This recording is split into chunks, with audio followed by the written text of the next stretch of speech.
All right, so the main question in this video is gonna have to be, should you buy a manual Mustang or an automatic?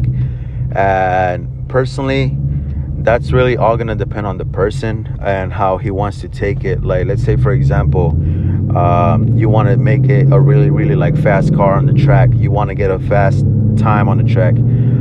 Without a doubt, I say go for an automatic. Like, don't even think about getting a manual car.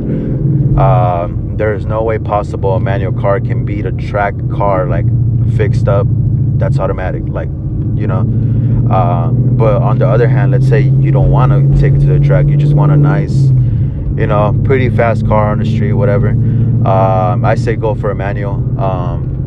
First of all, it's always funner than an automatic, and automatic drivers, you guys can't argue about that because you guys know it too.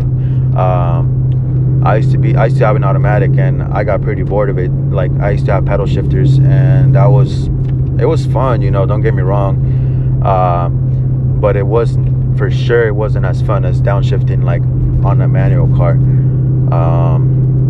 So yeah, that's the main thing. Why I love manuals. They're always funner. Downshifts are definitely going to be different, like hitting different compared to an automatic. You basically have full control of the car. So if that's what you want, I say by all means go for it, get a manual car. Even though in traffic, it is true, it does tend to be annoying, like when you're stuck in traffic. But other than that, to be honest, me personally, my preference, I like manual cars. Everyone's opinion is different, so that's just my opinion.